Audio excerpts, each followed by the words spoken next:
ফুটন্ত গরম দুধে পাউরুটি দিয়ে দিন, আর তৈরি হবে কোরবানির জন্য স্পেশাল একটি ডেজার্ট। সারাদিন গরুর মাংস খাওয়ার পর সবাই সন্ধ্যার পরে মিষ্টি কিছু খেতে চায়। 1 বছর বানিয়ে খাওয়াইছিলাম, এখন প্রতি বছর সবার এটা চাই। হ্যালো এভরিওয়ান, আসসালামু আলাইকুম। এখানে আমি 2 কাপ লিকুইড দুধ নিয়ে নিলাম। এবার অপেক্ষা করতেছি এটা বলক আসার জন্য। বলক আসতে আসতে সবাই কমেন্ট করতে থাকেন কে কোথা থেকে আমার ভিডিওটি দেখছেন, যাতে করে পরবর্তীতে আপনাদেরকে ধন্যবাদ জানাতে পারি। এখন এর মধ্যে আমি 3 পিস পাউরুটি দিয়ে দিলাম। 2 কাপ দুধের জন্য 3 পিস পাউরুটি এনাফ, এর বেশি দরকার নাই। দেখেন এখন পুরোপুরি বলক চলে এসেছে।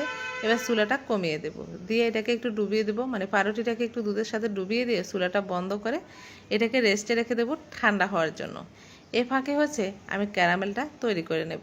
তো এখানে আমি 2 টেবিল চামচ পরিমাণ চিনি দিয়ে দিলাম, আর সামান্য একটু পানি দিয়ে দিচ্ছি। অপেক্ষা করব চিনিটা গলে কালার হয়ে আসার জন্য।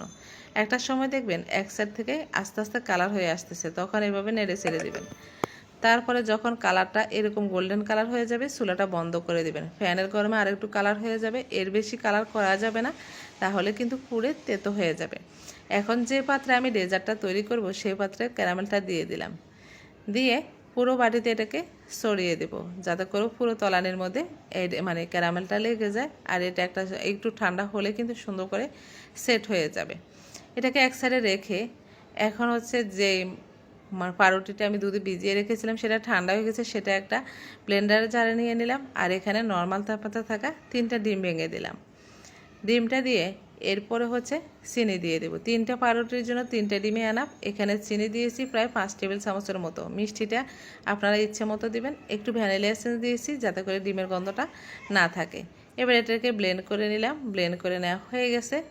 এখন যে পাত্রে বসাবো সেই পাত্রের মধ্যে একটা ছাঁকনি দিয়ে এটাকে সুন্দর করে সেঁকে নেব। সেঁকে নিলে কি হবে, অনেক সময় দেখা যায় একটু লাম্পস থেকে যায়, পাউরুটির একটু লাম্পস, ডিমের একটু লাম্পস বা দুধের একটু সর, যাতে এগুলো না যায় সেজন্য একটু সেঁকে নিয়েছি, তাহলে ডেজার্টটা অনেক বেশি স্মুথ হবে।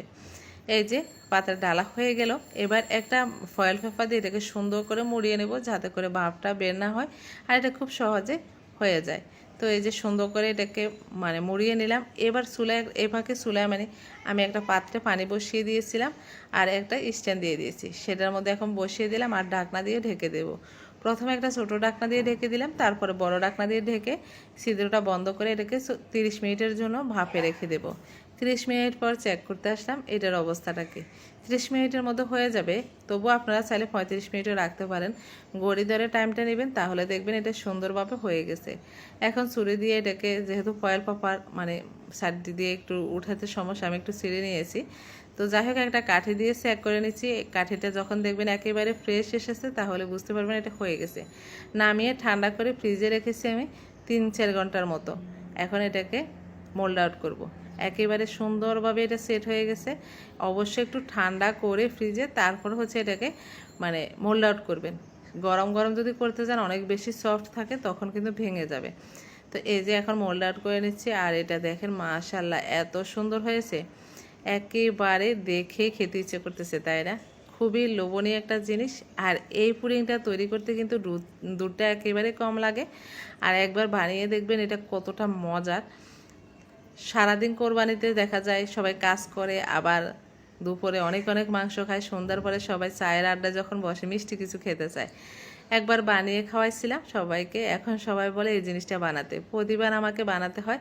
আপনারা একবার বানিয়ে দেখবেন বাসায়, দেখবেন সারাদিন মাংস খাওয়ার পর এটা খেতে অসাধারণ লাগে। ভালো লাগলে লাইক কমেন্ট শেয়ার করবেন। আল্লাহ।